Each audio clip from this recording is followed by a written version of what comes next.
प्रिय विद्यार्थियों, आज मैं ज्योग्राफी का अध्याय 9 भारतीय कृषि इसके बारे में कुछ बताना चाहता हूँ। भारत एक कृषि प्रधान देश है और यहाँ कुल जनसंख्या का 48.9 जनगणना 2011 के अनुसार प्रत्यक्ष रूप से कृषि पर आधारित है। देश के सकल घरेलू उत्पाद में इसका योगदान 13.7% है, जो कि 2012-13 के कृषि से प्राप्त होता था। भारत में कृषि कार्य जीवन निर्वाह के लिए किया जाता है और जिसमें किसान अपनी परंपरागत तकनीक के द्वारा कृषि फसल उगाकर अपनी उदरपूर्ति करता है और शेष फसल को वो बाजार में बेच करके अपने जीवन में जो आने वाली वस्तुएं, काम आने वाली मूलभूत आवश्यकताएं, उनकी पूर्ति करता है।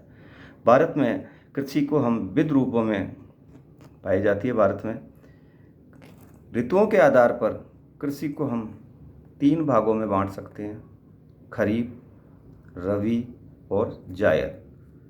तो सबसे पहले हम खरीफ के बारे में पढ़ेंगे। ऐसी फसलें जो जून और जुलाई में बोई जाती है और अक्टूबर और नवंबर में काट ली जाती है। इन फसलों में मुख्यतः चावल, मक्का, बाजरा, मूंगफली, ग्वार, उड़द, गन्ना, सोयाबीन आदि बोए जाते हैं और ये मानसून से होने वाली वर्षा पर निर्भर करती है। दूसरी जो मुख्य फसल आती है वो है रबी की फसल। ऐसी फसलें जो अक्टूबर और नवंबर में बोई जाती है और मार्च और अप्रैल के मध्य में काट ली जाती है। इनमें मुख्य रूप से गेहूँ, जौ, चना, सरसों, तिलहन, अलसी आदि फसलें बोई जाती है और ये फसलें अधिकांश सिंचित क्षेत्रों में पाई जाती है, क्योंकि इन फसलों में सिंचाई की व्यवस्था होती है, वहीं ये बोई जाती है। खरीफ की फसलें होती है वो मानसून पर निर्भर है, तो वर्षा से बोई जाती है, जबकि ये रबी की फसल है वो सिंचित क्षेत्रों में ही बोई जाती है जहाँ पर पानी उपलब्ध है। तीसरी जो हमारी जो मुख्य फसल और आ रही है वो है जायद की फसल।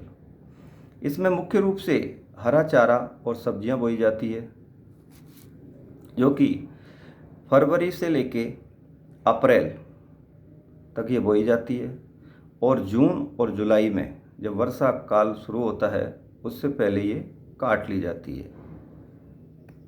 तो आज इतना ही कृषि फसलों के बारे में।